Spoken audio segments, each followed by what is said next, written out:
সিরিয়ায় উন্মোচিত হলো নতুন জাতীয় প্রতীক। বাশার আল আসাদ সরকারের পতনের প্রেক্ষিতেই আনা হয়েছে এই পরিবর্তন। ভাষণে দেশটির বর্তমান প্রেসিডেন্ট আহমেদ আল শারা জানান, নতুন প্রতীকে উঠে এসেছে ইসলামের ঐতিহ্য আর বীরত্বগাথা।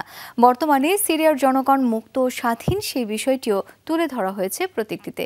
এই উপলক্ষে আয়োজন করা হয় উৎসবের, যাতে যোগ দেন হাজার হাজার মানুষ। শ্রীলঙ্কা আবারও রপ্তানিতে শীর্ষে।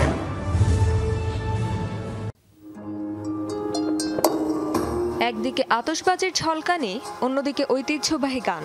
এভাবে নতুন জাতীয় প্রতীককে বরণ করে নেন সিরিয়ার বাসিন্দারা। নতুন জাতীয় প্রতীক উন্মোচনকে ঘিরে আয়োজন করা হয় উৎসবের।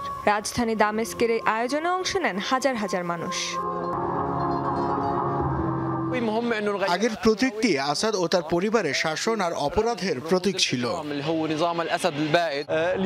নতুন এই প্রতীকটি আমাদের জন্য শুধু গর্ব আর সম্মান নয়, বিজয়ের আনন্দও দেয়। সিরিয়ার নতুন জাতীয় প্রতীকে তুলে ধরা হয়েছে ইসলামের ঐতিহ্য ও বীরত্বগাথা, আর তাই বেছে নেওয়া হয়েছে সোনালী ঈগল।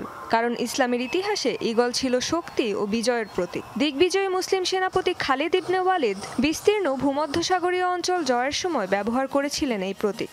বৃহস্পতিবার আনুষ্ঠানিকভাবে এই প্রতীক উন্মোচন করেন সিরিয়ার প্রেসিডেন্ট আহমেদ আল শারা।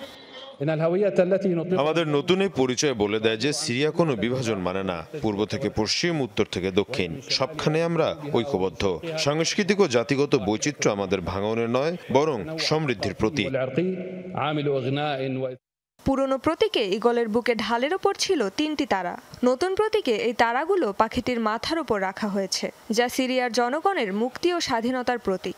সোনালী ঈগলের 2 ডানায় আছে 14টি পালক, যা দেশের 14টি প্রদেশকে নির্দেশ করে। লেজের 5টি পালক সিরিয়ার প্রধান 5টি অঞ্চল উত্তর, পূর্ব, পশ্চিম, দক্ষিণ ও কেন্দ্র বোঝায়। সিরীয় প্রশাসন জানিয়েছে, প্রতীকের নতুন ডিজাইনের সাথে মিল রেখে পরিবর্তন আনা হবে পরিচয়পত্র ও পাসপোর্টেও। রেজবানা সায়মা, যমুনা নিউজ।